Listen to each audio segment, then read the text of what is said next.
In every interaction, there are two needs that have to be met as much on purpose as possible: the personal needs and the practical needs. On the personal side, I have a set of skills that I really like to use. Self-esteem. How do they see themselves as far as confidence and competence is concerned? What about empathy? Am I dealing with the emotion of the situation as effectively as possible? My paralanguage. Am I coming across like I need to be? Am I keeping the doors of communication open? And how about involvement? Am I finding those opportunities to pull their input in? Because I want as much buy-in as possible. If I say it, it's negotiable. If they say it, it's truth. I want involvement. This is what I call the people needs of an interaction. Because look how big this list is compared to this one. And you know, I don't care where I go in the world, the same thing happens.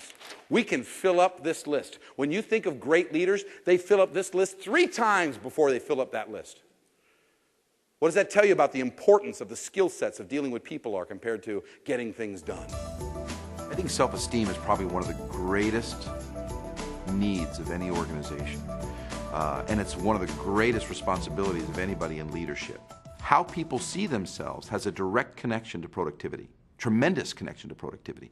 And it's important as a leader that I have to have a handle on how my people see themselves in their position. Think about the person that works with you that makes you go, I wish I had 100 of you. They're usually the people that are the epitome of confidence in their position. And they're confident in their relationship with you. That's created, by the way. You don't hire for that. You have to build confidence in your position. You create that. Competence is the same way. If I am competent in my position, I have a tendency to take ownership for my position because I know the boundaries of my position. That too is created. My job as a leader is to help you see you. So I'm going to do 2 things. Confidence is how you feel about yourself. So I'm going to say things like thank you more. I appreciate more. And the reason why I'm going to do that is because you need to hear me say, this is what I like. Number 1 is you're going to do it again. And number 2, you're going to start to build that confidence in yourself that, yes, I do know my job. Yes, I am doing it right. If I want to build competence, I have to be a little bit more specific. I don't want my people feeling really good about themselves, but they have no idea why, because that doesn't help me. So what I'm going to do is I'm going to give you specific examples, and that's my only tip. Give me specifics. Don't just say I did great. Tell me what I did, and I'm going to do it again. If I were to say, Lynn, excellent meeting. I don't think we've ever had a better meeting. You gave more than I've ever heard you give before. I thought our brainstorming was super rich because we've never heard from your department that much. Appreciate you really stepping up and giving and representing your company that well. What's she going to do at the next meeting? We might not get her to shut up. Paralanguage is understanding that 92% of all your communication comes from everything that surrounds your words. Your facial expressions, your smile or lack of smile, the way you hold yourself, your eyebrows. Some of you guys need to hear this, especially you executives. You come across way too strong. You need to know when to soften it up. Sometimes you turn the corner and we are ducking under the tables. And you haven't opened your mouth yet. Have you ever come home from work and this is your face at the end of the day? And on the inside, I feel great, but this could just be traffic. You know, I got on the 403. Hello. How was your day? It was good. Yeah, got a lot done. It's awesome. Cranked out the work. It was fun. Ever done that? There are times when I have to lower my voice. There are times when I have to bring my chair around the desk because behind the desk is too intimidating. There are times when we have to go get a cup of coffee and let's discuss this because I've got to ensure that I'm coming across very open. That's all paralanguage. Being aware of how you're coming across, not just your words. It's a tremendous skill. Empathy is my ability to acknowledge not just what you said, but also you as a person. And it's a very powerful thing, especially when I'm in situations where emotion is high. A gentleman who comes into the store and he's fit to be tied. He is mad. He's angry because his bill was $400. He expected it to be $40. And he wants somebody's head on a platter. And he comes in. Have you ever had to deal with these people? I mean, he's mad. He's, and naturally they send out the cutest little assistant manager. Little pixie girl, little blonde hair, la la la, you know, la la la. And she comes out, and she comes up, and she's talking to him. He's going, and she's doing this. Yeah. If you would just, okay. No, I would love, sir, if you, yeah. Okay. If you would just, she kept doing that. And he's getting louder and louder and louder to the point where everybody in the store is listening. In fact, we're all doing this. And I'm saying in my head, I'm going, please don't say it, please don't say it, please don't say it, please don't say it, please don't say it. What's the worst thing you can say in that situation? Yeah, that's right. And out it came. Sir, you're just going to have to calm down. Well, what did he do? Oh, I apologize. Was I getting out of hand?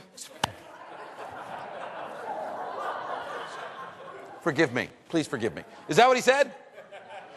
No. He said, I'll tell you to calm down. The challenge is that when emotion gets high, what starts to happen to logic? It gets pushed right out. And as leaders, you have to understand that when people start to get emotional, and I'm not talking about crying either, or those over-emotional situations. It could just be stress. But when emotion starts to come into play, the logic of the situation has a tendency to go away. And you might have felt this if you've ever been in a situation where you might have come up with several ideas of how to solve something, but they're saying no, no, no, no, no. Even though they made sense, they're not ready to hear it. That's the people skill that comes in. And so I have to address it by going, I know this is frustrating. We were so close to this last one. And you know what? And I'm going to empathize as much as I possibly can because I have to deal with that first. I may share my frustration a little bit. Because I'm human too. I'm frustrated too, but I'm not going to live there. I know we can hit this. And I know we can hit it together. So I have to address that empathy first. It's called validation. I hold up and I say, I see where you're at. Psychologists go to school for years to learn how to do that. But that's what's needed. She was probably trying to solve it. You know? She's trying to solve the problem. Matter of fact, she probably could. She probably could have said, give me that. $400. You know what? I apologize. We're going to wipe this off this time because it was set up. She probably could have erased the whole thing. Was he ready to hear it? How do you show somebody that you're empathetic? By how you listen, by how you pay attention, by leaning forward and going, I understand. By asking questions like, what else? Even though I don't need to hear the answer, I know that you need to hear that I'm hearing you.